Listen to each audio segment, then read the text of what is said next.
동쪽숲 쉼터입니다.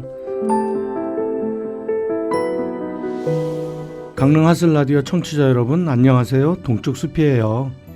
완연한 봄을 알리는 4월이에요. 산속에도 봄꽃인 야생화가 피기 시작하지요. 대관령에서 근무할 땐 4월 중하순에 국민의 숲 산림 트레킹 코스에 군락지를 이루고 있는 은방울꽃을 보러 다녔네요. 혼자 보기 너무 아쉬워서 지인들과 함께 보면서 즐거운 시간을 보낸 기억이 나네요. 작년엔 아쉽게 보지 못했는데 올해는 꼭 보러 다녀와야겠어요. 최근 세계적으로 굉장한 인기를 얻고 있는 우리 드라마가 있죠. 넷플릭스에서 제공하는 폭삭 소가수다예요. 잘 알려진 대로 제주 방언이죠. 표준말로 하면 무척 수고하셨어요, 정말 수고하셨네요 란 뜻이죠. 속았수다란 어원이 표준말인 속다, 그러니까 거짓말에 속았다란 뜻과는 다른 것이죠. 이 속다는 수고하다, 애쓰다와 같은 뜻이에요. 그런데 강릉말도 같은 뜻으로 쓰이는 것 아세요? 놀랍게도 제주말과 강릉말이 똑같아요. 어미만 다를 뿐 같아요. 강릉말로 하면 폭 쏘가수야예요. 지방별 뉘앙스만 다를 뿐 거의 같죠. 강릉말 사전에도 속다가 제주와 같은 뜻으로 사용되고 있네요. 쉼터 4월 주제는 폭 쏘가수야로 잡았어요. 폭삭 소가수다 이야기를 하려는 것은 아니네요. 정말 애쓰셨네요 란 뜻으로 쓰려고 해요. 다름 아니라 난데없는 계엄령으로 극도의 혼란을 가져온 것이 일단 마무리되는 동안에 힘들었던 우리를 서로 위로하는 뜻이네요. 해서 4월엔 우리나라에서 발생한 계엄령에 대해 알아보려 해요. 정말 중요한 사항이라 반드시 알고 가야 다신 되풀이되지 않을 것 같아서네요. 동쪽숲의 윤슬 같은 이야기는 금강산에서의 이상가족 상봉, 그 둘째로 마무리합니다. 강릉 하슬라디오 동쪽숲 쉼터 그 22번째 이야기를 시작합니다. 계엄이란 뜻을 표준 국어 대사전에서 찾아보면 첫째, 일정한 곳을 병력으로 경계함. 둘째, 군사용어로 군사적 필요나 사회의 안녕과 질서 유지를 위하여 일정한 지역의 행정권과 사법권의 전부 또는 일부를 군이 맡아 다스리는 일, 대통령이 법률에 의거하여 선포하며 비상계엄과 경비계엄이 있다예요. 비슷한 말로 군사계엄이 있네요. 계엄과 관련된 대한민국 헌법 제77조에 자세히 규정되어 있네요. 그 사항과 5항만 읽어볼게요. 사항, 계엄을 선포한 때에는 대통령은 지체 없이 국회에 통과해야 한다. 5항, 국회가 제적의원 과반수의 찬성으로 계엄의 해제를 요구한 때에는 대통령은 이를 해제하여야 한다. 왜 국회에 군 병력을 투입했을까요? 다 밝혀졌죠. 해제를 못하게 하려고.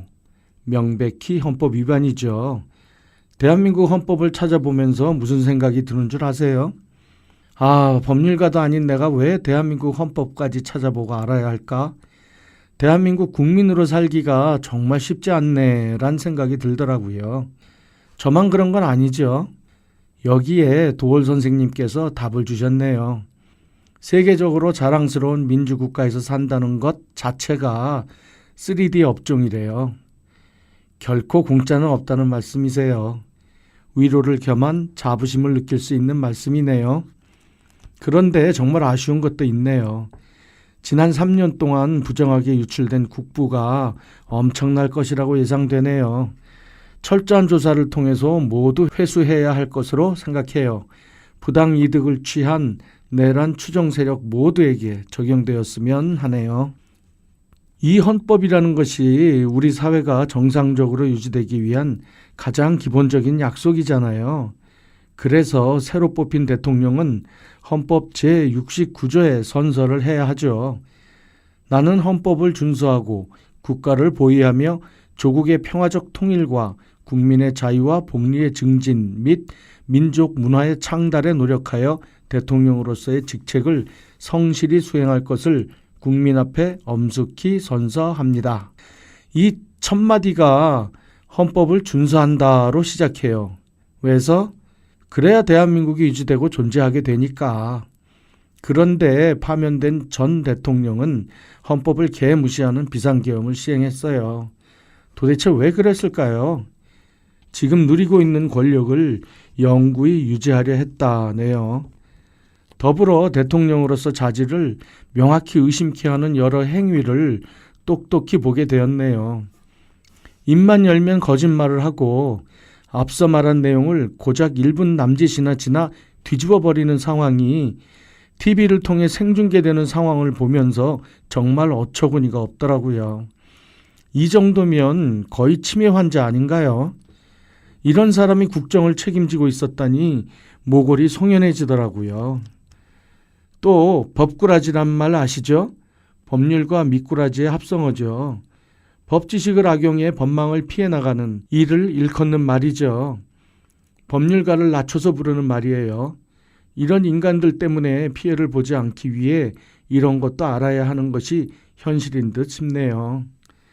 어찌 보면 이런 일을 하도 많이 겪음에 따라 대한민국 국민들의 똑똑함이 더 선명해져서 정신 나간 계엄을 2시간 만에 뒤집어 버릴 수 있었다고 생각되네요. 계엄으로 돌아갈게요. 우리나라 헌법이 만들어지고 나서 일어난 계엄은 비상계엄과 경비계엄 모두 합쳐서 사안별로 보면 10번이 있었네요. 첫 번째는 비상계엄으로 1948년 10월 21일에 발생한 여수 순천 사건이네요. 자세한 설명은 생략할게요. 그리고 대표적으로 6.25 전쟁 때, 4.19 때, 5.16 군사정변 때, 유신선포, 부마항쟁, 5.18 광주항쟁, 그리고 2024년 12월 3일 비상계엄이네요.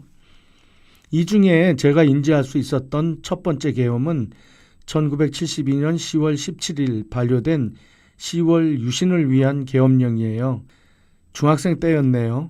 그땐 뭐 솔직히 아무것도 모를 때죠. 개인적으론 많이 아플 때이기도 하네요. 그리고 명확히 인지한 것은 1979년 12.6 사태로 발생한 비상계엄이었네요. 그리고 이어진 12.12 쿠데타로 불리는 전두환에 의한 군사반란이 있었고 1980년 5월 17일 비상계엄령을 선포했고 결국 5.18 광주 민주화운동을 주도한 결과를 낳았죠. 이젠 고인이 되었지만 역사에 결코 지워질 수 없는 오점을 남겼어요. 그리고 무려 37년 뒤인 2017년 3월경 박근혜 탄핵 전후에서 계엄 선포를 통해 군이 전국을 통제하려는 시도가 있었음이 밝혀졌죠. 군에서는 정당한 군사적 대비 문건이라 주장하지만 문건 내용은 민간을 통제하기 위한 쿠데타 수준의 계획으로 평가되었네요. 결국 당시 국군 기무사령관 조현천이 주도했다고 밝혀졌지만 미국으로 도망가서 지금도 해결되지 못하고 있네요. 결국 미국도 직간접적으로 관여되었다라고 생각할 수밖에 없겠지요. 국내 여건은 뭐 말할 것도 없겠고요. 어떻게 해결되는지 지켜보시자고요. 그리고 그야말로 생뚱맞은 12.3 계엄이 발생했네요. 이건 문건 수준이 아니라 실제 상황이니 무려 마지막 계엄 이후 44년 만에 발생했어요. 왜 이 이야기를 하느냐? 계엄을 저지하기 위해 국회에 직접 나온 사람들 중에 60대도 많았다는 평가가 있더라고요. 60대는 군사계엄을 고스란히 겪은 세대예요. 그 어처구니가 없는 부조리와 편법에 지긋지긋하게 휘둘려온 경험이 있는 거예요. 그토록 어렵게 민주화를 이루어 왔는데 거의 반세기를 되돌려 군사 독재를 마주한다? 결코 그럴 수는 없죠. 여기서 다시는 이런 일이 일어나지 않도록 분명히 해야 할 것이 있어요. 그 원인이 무엇인지 살펴보고 고쳐서 바르게 되돌려 놔야 해요. 여러 뉴스와 유튜버 등의 의견을 모아보니 이런 생각이 드네요. 이 내란에 가담한 정치권에 공통점이 있어요. 거짓말을 밥 먹듯 해요. 법을 지킬 생각이 아예 없는 듯 싶어요. 자기들의 이익이나 목적을 위해서는 수단 방법을 가리지 않고 법 위에 있는 듯이 행동해요. 이게 도대체 어떻게 가능할까? 법을 다루는 사람들이 서로 짬짬이 하고 있다고 생각할 수밖에 없네요. 사법 카르텔이라고도 하고 우리말로 옮기면 담합이라고 할 것 같네요. 실제로 명백히 드러나고 있어요. 대표적인 것이 검찰이고요. 일부 판사도 가담하고 있지요. 어떻게 이런 일이 가능할까? 결국 각자의 이익을 위해 서로 담합한 것이죠. 그런데 이런 담합에 반드시 따르는 것이 있는데 일단 이익을 나눴으면 빠져나가기가 어렵다는 것이죠. 결국 이 집단은 카르텔을 형성하게 되고 이 집단에 속하지 않은 이는 함께하기 어렵게 되죠. 그 결과 초법적인 상황을 만들게 되는 거죠. 누군 가두고 누군 풀어주고 자기 식구 감싸주고 고의로 지연시키고 거짓으로 꾸미고 하는 등등 이렇게 할 수 있는 것은 견제할 방법이 사실상 마땅치 않다는 것이죠. 따라서 법 집행을 자기 멋대로 해왔고 무엇이든 할 수 있다는 것을 증명해 왔으니까요. 결국 꼬투리 잡힐 일을 한 사람들은 처벌받지 않기 위해서라도 같은 배를 타야겠지요. 그런데 예전보다 작금의 내란 세력의 태도가 더 아나무인이고 초법적이라고 생각되지 않나요? 같은 탄핵을 당한 박근혜 때와 비교해봐도 이건 정말 더하죠. 왜 그럴까요? 아마도 탄핵을 한번 경험했기에 아예 사람을 뽑을 때 자기를 결코 벗어날 수 없는 사람을 골랐겠죠. 그리고 더 위로 올라가 보면 우리는 불행하게도 일제강점기를 지나 광복되었음에도 프랑스와 같이 일제 부역한 자들을 제대로 처벌하지 못했죠. 그러니 국가의 정체성이나 사법의 정의 구현과 같은 국가의 기본 틀이 바로 설 수 있었겠어요. 역사계, 사법계, 정치계 외에도 거의 모든 분야에서 일제에 부역했던 기득권 세력이 지금까지 한 번도 정리되지 않았고 이어져온 결과라고 생각해요. 그러다 보니 독립유공자분들을 제대로 대접하지 않았을 것이고 자기들의 기득권을 유지하기 위해 온갖 혜택을 카르텔에 속한 자기들끼리 누리고 나누고 지속한 결과 세대 간에 이를 보고 배운 아이들이 이 부정한 방법을 지극히 당연하게 받아들이고 행하게 된 결과다라고 생각되네요. 이들이 입만 벌리면 국민을 위한다고 하는 것이 얼마나 허황되고 가증스러운 거짓인지 이번 계엄을 통해 그 바닥까지 드러났다고 보네요. 이들의 관심은 오로지 자기의 이익과 관련해서만 움직이고 말한다는 것이에요. 이들은 사회 지도층이라면서 유럽에서 귀족들이 지켜온 노블레스 오블리주와 같은 것은 아예 기대조차 할 수 없는 상태죠. 참이나 형이상학적 가치 등은 전혀 쓸모가 없는 것이에요. 자기 이익에 반한다면 말이죠. 우리가 공직의 사람을 뽑을 땐 단지 지식과 학벌을 우선할 것이 아니라 사람 됨됨이, 인성, 도덕적 성성 등이 우선되어야겠어요. 더불어 학교와 같은 공교육에서도 도덕 과목이 더 강화되어야겠다는 생각이 드네요. 전임 대통령이 재판받는 과정과 그 추정 세력들이 국민을 대하는 태도를 볼 때 일제 척결을 위한 반민특위를 해체했던 과오를 다신 되풀이하지 말아야 한다는 생각이 들더라고요. 국민 통합을 위해서는 이들 내란 주도 세력에 대한 추상과 같은 처벌이 있어야 해요. 부정한 기득권 세력들이 정말 간과하는 것이 있는데 부정한 것이 여기서 더 나가면 그야말로 민중에 의한 혁명, 다시 말해 피를 보게 된다는 일이 벌어지게 된다는 것이에요. 다행히도 우리의 국가 시스템이 그 정도로 망가지지는 않았기에 헌법이 정한 틀 안에서 민주주의 헌법 수호라는 세계적인 리더가 될 수 있는 모범을 보였네요. 새로운 시대를 위해서는 헌법이 결단코 훼손되지 않도록 무소불위의 권력이 준동하지 못하도록 제도적 보완이 꼭 필요하네요. 이어서 동쪽 숲의 윤슬 같은 이야기가 이어집니다.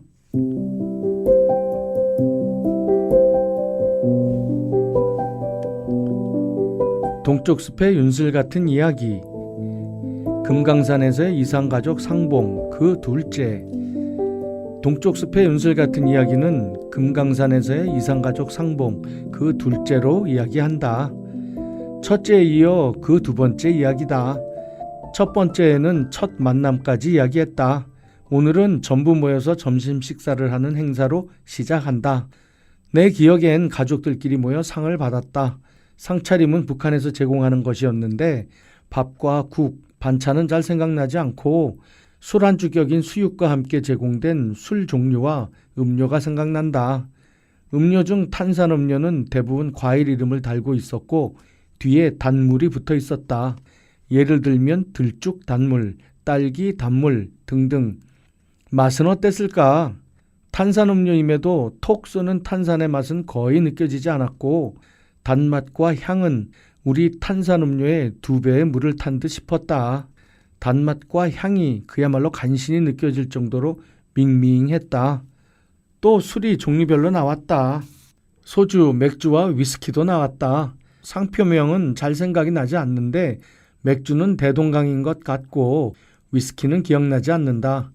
위스키는 특유의 향은 없고 알코올 도수는 높았던 것으로 기억된다. 당시엔 북한의 경제 사정이 어려웠음을 잘 알고 있었기에 자력갱생이란 그들의 구호가 떠올려졌다. 그런데 식사 도중 특이한 사항이 나타났다. 작은 아버님이 고기를 전혀 드시지 않는 것과 사촌 동생이 끊임없이 술을 권하는 것이었다. 그것도 위스키만을. 이 의문이 해소된 것은 행사가 끝난 뒤 우리 요원의 설명을 듣고 나서였다. 우리 요원이 우리에게 물었다. 이부 가족들이 혹시 고기를 드시지 않았죠? 그래요. 왜 그렇죠? 이유는 그들이 기름진 것을 먹지 못하고 지냈기에 갑자기 고기가 들어가면 뱃속에서 옛날식으로 표현하면 구라파 전쟁이 일어나서 이동할 틈도 없이 설사가 난단다. 이것이 그 이유란다. 그리고 내가 물었다. 왜 술을 자꾸 권하는지 모르겠다 했더니 대답은 그 상에 올라온 위스키 같은 것은 회갑대나 그것도 어렵게 구해서 먹는 것이란다. 아, 참 어렵구나. 가슴 아프네 란 생각이 들었다. 또 제공된 음식에 관련된 설명이 있었다. 나온 음식이 대부분 차가웠다. 그 이유는 음식들은 전부 금강산에서 한 것이 아니라 평양에서 만들어서 금강산으로 이동한 것이란다. 그래서 전부 차단다. 평양 말고는 이런 요리도 할 수 없어서 그렇단다. 더불어 돼지고기 맛을 이야기한다. 우리가 먹는 돼지고기는 불쾌한 특유의 돼지 냄새가 거의 없다. 그런데 내가 어렸을 때만 해도 돼지고기는 돼지 냄새가 많이 났었다. 내 나이 또래 되시는 분들은 모두 아실 것이다. 이것이 농업기술 발전으로 그 냄새를 거의 다 없앴다. 아마 그 시절 고기를 지금 그대로 준다면 못 먹을 아이들이 대부분일 것이다. 그런데 그 돼지 냄새가 수육에서 그대로 났다. 또 중국 연변 농업연구소에 갔을 때 들었던 이야기인데 북한 돼지는 비계가 거의 없다고 했다. 왜서? 사람도 먹을 것이 없는데 돼지 줄 것이 어디 있냐는 말이다.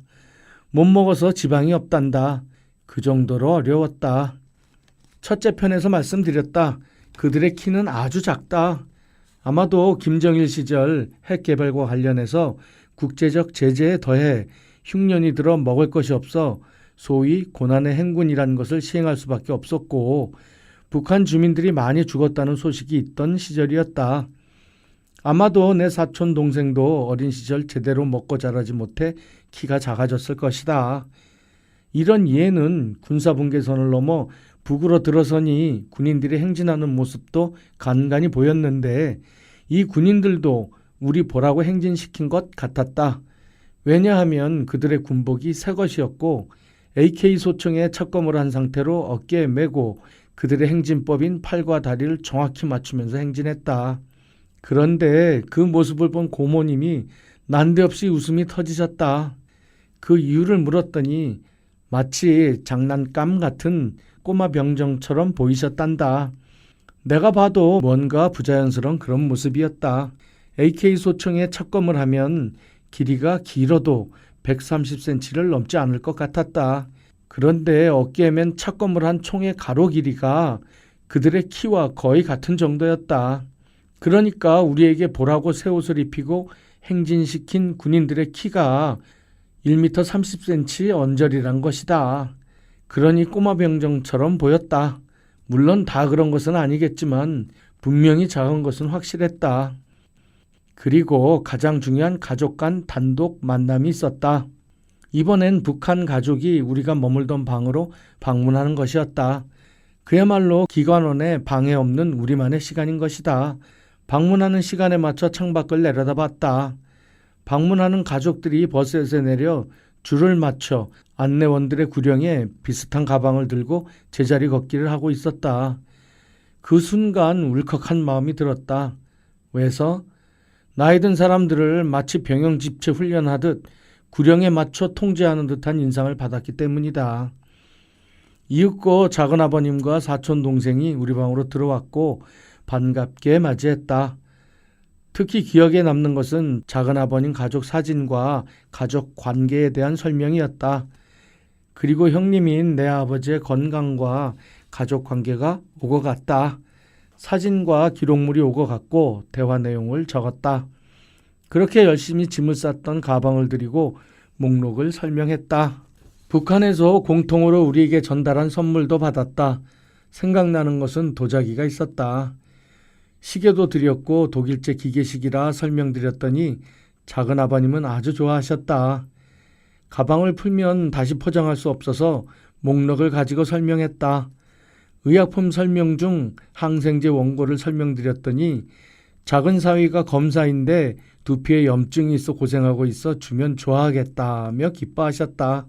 이렇게 드리는 선물 다 가져가시게 되냐고 물었다. 금이나 돈 같은 것이 아니면 대부분 다 가져가시게 된단다. 어디까지 믿을 수 있을진 모르겠는데 아무튼 그렇단다. 그리고 지금 살고 있는 환경과 임금 등 여러 가지를 설명했고 들었으며 함께 기뻐하고 또 슬퍼했다. 단체 소풍도 금강산 3일포로 갔다. 주변 경관이 수려하고 물도 흐르고 휴양지로 정말 좋았다. 이때 간식이 든 봉지를 하나씩 나눠줬는데 사촌 동생이 캔커피를 보면서 이거이 남조선 거지요? 하면서 바코드가 찍힌 곳의 숫자 880을 가리켰다. 나중에 우리 요원에게 들은 이야기는 이들은 상봉이 확정된 후 약 3개월가량 합숙하며 교육한단다. 그래서 작은아버님은 돼지고기를 한 입도 안 드셨던 것이고 사촌 동생은 그렇게 술을 권했고 술이 얼큰해진 북한 주위 분들은 노래 한 곡 하겠습니다 하곤 노래를 하는 분들이 꽤 있었다. 내 생각엔 술이 취하면 노래를 해서 술을 깨라고 하지 않았을까 싶다. 우린 노래하지 않고 이야기만 나누었다. 이윽고 이별 상봉을 마주하게 되었다. 그야말로 또 이별의 순간이다. 그간 빠뜨리거나 잊었던 말씀이나 당부 말씀들을 나누었다. 특히 기억에 남는 것은 상봉 순간에 작은아버님 첫 말씀이 독일제 시계가 정확히 잘 맞는다고 기뻐하신 것이었다. 그런데 사촌 동생이 더 고급인 작은아버님 시계를 차고 있는 것이 아닌가. 괘씸한 생각이 들었지만 작은아버님의 기쁜 마음을 해치기 싫어서 그냥 묻었다. 그리고 헤어질 시간이 거의 되었을 때 작은아버님이 부탁하셨다. 바로 그때 촬영하고 있던 비디오 카메라를 달라고 하신다. 어제 미리 말씀하셨으면 여분의 배터리와 충전기 등 모두 갖춰왔을 텐데 이대로 그냥 드려도 되겠냐고 했더니 괜찮다고 하신다. 내 아버지께 들은 이야기론 작은아버님이 손재주가 있으셔서 잘 고치고 잘 만들고 하신 이야기를 들었기에 걱정을 접고 그대로 드렸다. 이렇게 될 줄 알고 동생이 미리 이야기했던 바가 있어 기쁜 마음으로 드렸다. 이윽고 우린 버스에 타고 이별의 손짓을 하면서 금강산을 떠났다. 생전에 아마도 마지막이 될 상봉이었기에 작은아버님과 고모님 눈에는 눈물이 고였고 다른 이들도 대부분 같은 모습이었다. 이윽고 군사분계선을 넘어 우리 쪽 출입문을 열어주는 우리 병사를 본 순간 거인국에 진입하는 듯한 느낌을 받았다. 정말 거짓말 1도 없이 우리 아이들이 북한 아이들보다 최소한 머리 2개를 포갠 것 같이 커 보였다. 정말 거인인 줄 알았다. 내 아버지와 가족에게 다 말씀드리고 아쉬움과 기쁨과 함께 여러 가지 소식을 전했다. 이렇게 이상가족 상봉은 막을 내렸다. 남북 이상가족 상봉을 이야기하면서 적지 않은 부분은 묻어둘 수밖에 없었네요. 개인적인 정보와 함께 마음속으로 안고 있었던 여러 이야기들이겠지요. 이 산의 당사자인 분들은 거의 다 이 세상을 떠나셨을 시간이기에 뭐 그렇게 중요할까 싶지만 살아있는 가족들이 남아있음이겠지요. 결국 우린 남북이 통일되어야만 할 운명인 것은 분명하지요. 많은 문제와 시행착오 등이 기다리겠지만 언제나 그렇듯 우린 잘 이겨낼 수 있을 것이네요.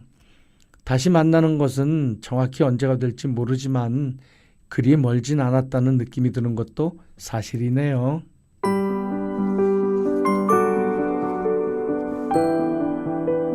도올 김용욱 선생님께서 내란과 탄핵 정국에 대한 소회로 말씀하신 내용이에요. 아주 깊은 공감이 가서 옮겨봅니다.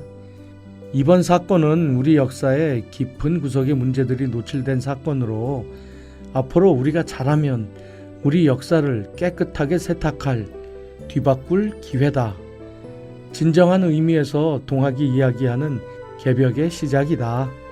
사람들의 생각도 바뀌고 가치관도 바뀌면 정말 우리가 자격 있는 1등 국가가 되지 않을까 하는 그런 기대에 사로잡혀 있다. 전 이 말씀에 깊은 신뢰와 확신이 들어요. 왜일까요? 바로 대한민국 국민이기 때문이에요. 평화를 사랑하고 정이 있으며 나눌 줄 아는 그런 민족이기 때문에 새로운 국면을 맞이한 국제 질서를 선도할 기준에 딱 들어맞기 때문이죠.